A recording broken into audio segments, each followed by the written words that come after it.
এই দোয়াটি নিয়মিত পড়লে রিজিকের বাধা দূর হবে, অভাব অনটন থেকে আপনি মুক্তি লাভ করতে পারবেন। আল্লাহ পাক রব্বুল আলামিন আপনাকে গায়বীভাবে আমার আল্লাহ সাহায্য করবেন।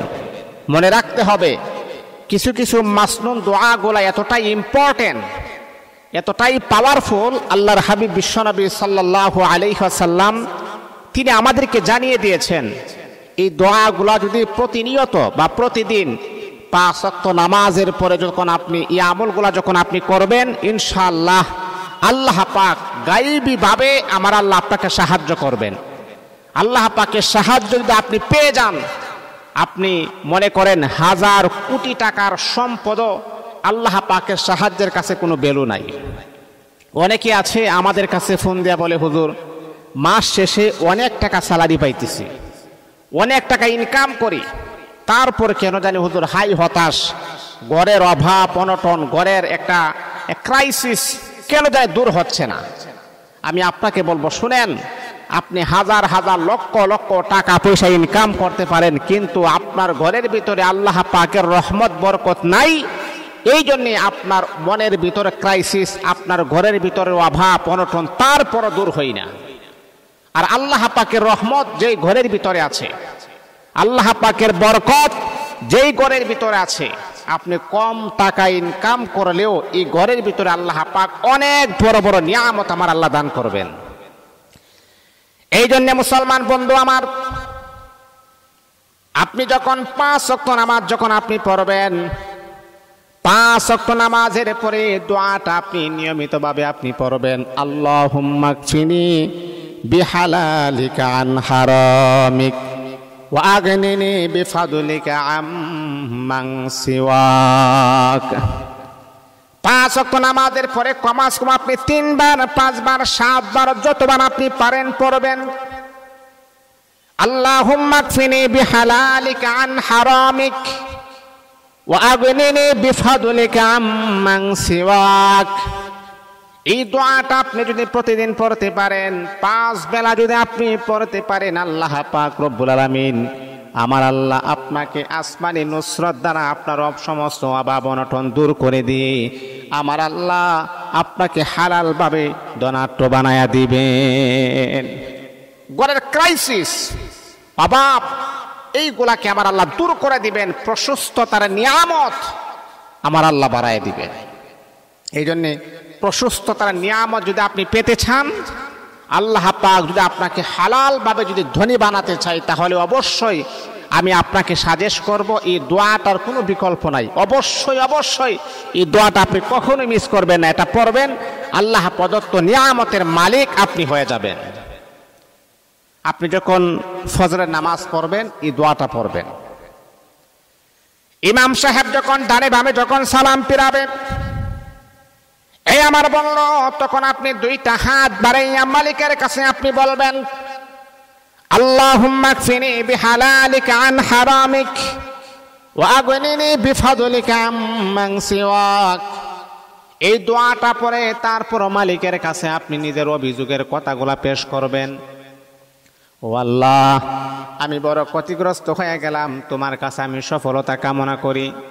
আল্লাহ, মেয়েটা কথা শুনে না, আল্লাহ ছেলেটা কথা শুনে না, স্বামী আমার কথা শুনে না। আল্লাহ, স্বামীকে আমার কথা শোনার মতো বোধ শক্তি, এমনকি আমার প্রতি তার ভালোবাসা মোহাব্বত তার অন্তরের ভিতরে পয়দা করে দাও। আল্লাহ, স্বামী আমার কথা শুনে না, আমি বলি একটা করে আরেকটা। আমার শ্বশুর শাশুড়ির কথা শুনে, তারা যা বলে তাই রাইট মনে করে, আমি যা বলি তা রাইট মনে করে না। আমার শ্বশুর শাশুড়িকে কথা শুনে এতটাই প্রাধান্য দেয়, আমি যে স্ত্রী, আমি তার কাছে যে একটা কথা বলবো, সেই কথা বলার মতো মুভমেন্ট আমার নষ্ট হয়ে যায়। এমন অনেক পুরুষ আছে যে বিবাহ করার পর স্ত্রীর কোনো পাত্তা না দিয়ে মা বাবাকে সে খুবই গুরুত্ব দেয়। আমি আপনাকে বলবো, ভাই শুনেন, আপনি মারাত্মক লেভেলের বোকা সাগরের ভিতরে বসবাস করতেছেন। স্ত্রী হচ্ছে সবচাইতে গুরুত্বপূর্ণ একটা জিনিস। দুনিয়ার ভিতরে যত দামি দামি সম্পদ রয়েছে, সবচাইতে দামি সম্পদ হলো আপনার স্ত্রী। আর আপনার স্ত্রীকে আপনি গুরুত্ব দেন না। মাকে সম্মান করবেন মার জায়গায়, বাবাকে সম্মান করবেন বাবার জায়গায়, কিন্তু স্ত্রীর সম্মানটা হচ্ছে এটা একটা গুরুত্বপূর্ণ জায়গায়, এটা আপনার মনের ভিতরে। আর সেই স্ত্রীকে আপনি গুরুত্ব দেন না, আপনি হচ্ছে সবচাইতে নাফরমান, আপনি হচ্ছে নিকৃষ্টতম স্বামী। আপনার মতো কুলাঙ্গার স্বামী যেন কোনো নারীর কপালে যেন না জুটে, তাহলে ওই নারীর জীবনটাই তছনছ হয়ে যাবে, ধ্বংস হয়ে যাবে। অনেক নারীদের এমন কান্না মাখা অভিযোগ আমি শুনতে পারি, হুজুর আমার স্বামী আমার কথা একবার শুনতে পারে না, মা বাবার কথা শুনে। সে হচ্ছে মারাত্মক লেভেলের বেয়াদব। আপনি মাকে মার মতো বোঝাবেন, স্ত্রীকে স্ত্রীর মতো বোঝাবেন। স্ত্রীর কথাও শুনতে হবে, মার কথাও শুনতে হবে। একতরফা একজনের কথা শুনবেন আর তার উপরে অ্যাটাক করবেন, এটা কখনো কোনো মানুষের কাতারে আপনি পড়েন না। এই আমার যুবক ভাইরা, নবী আমার বড় সুন্দর করে বলেন, পৃথিবীর জমিনের ভিতরে যত বড় বড় দামি সম্পদ তুমি দেখো না কেন, স্বর্ণ, হীরা, মণিমুক্তা, যা কিছু তুমি দেখো না কেন, সব চাইতে দামি সম্পদ হলো তোমার স্ত্রী। তোমার স্ত্রীকে তুমি ভালোবাসবা, মোহাব্বত করবা, কেয়ার করবা, তাকে আদর করবা। ওই স্ত্রী যদি তোমার নামে উল্টা পাল্টা নালিশ করে মালিকের কাছে, তোমার কপালে বড় ধরনের বিপদ হওয়ার সম্ভাবনা রয়েছে। স্ত্রী যদি তোমার নামে অভিযোগ করে আল্লাহ পাকের কাছে, শেষ। আহা, আপনার স্ত্রী কেমন স্বামী আপনি যে আপনার স্ত্রী আপনার বিরুদ্ধে অভিযোগ করেছেন, এর চাইতে বদনসিব আর পুরা কপাল আল্লাহ পাকের জমিনের ভিতর আর কোনো কিছুই হতে পারে না। অনেক পুরুষ আছে বাহিরে অনেক ভালো, মানুষের সাথে যখন কথা বলে হাসি মুখে কথা বলে, মানুষ তার প্রশংসা করে, আহা অমুকের ছিল অমুক, তার ব্যবহার মারাত্মক, তার ব্যবহার খুবই চমৎকার, কথা বললে হাসি মুখে কথা বলে। কিন্তু ওই ছেলেটাই প্রতিনিয়ত প্রতিদিন তার স্ত্রীকে হ্যাটাক করে কথা বলে, স্ত্রীকে আঘাত করে কথা বলে, স্ত্রীকে মারধর করে। মনে রাখতে হবে, গ্রামের মানুষের কাছে আপনি ভালোবাসেন, গ্রামের মানুষ আপনাকে মহাব্বত করে, এটার জন্য আপনি কোনো ভালো পুরুষ হতে পারেন নাই।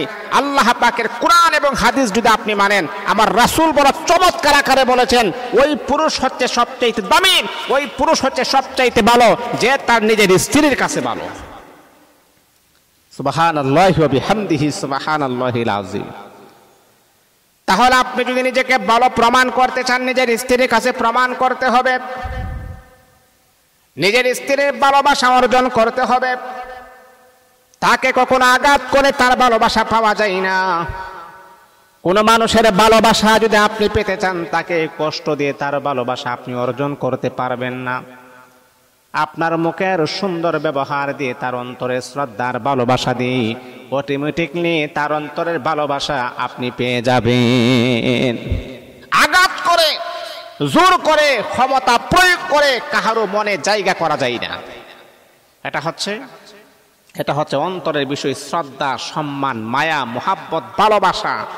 একটা মেয়ে যখন জানতে পারি ছেলেটা আমাকে আসলেই মন থেকে সে মোহাব্বত করে ভালোবাসে, সে যত বড় টপ লেভেলের ধনী মানুষ হোক না কেন, সে আপনার প্রেমে আটকিয়ে যাবে, সে আপনার মায়া আটকিয়ে যাবে। এগুলা ধনী গরিব মানে না। এই জন্য মুসলমান শ্রদ্ধা করতে শিখুন, ভালোবাসা শিখুন, মায়া করতে শিখুন।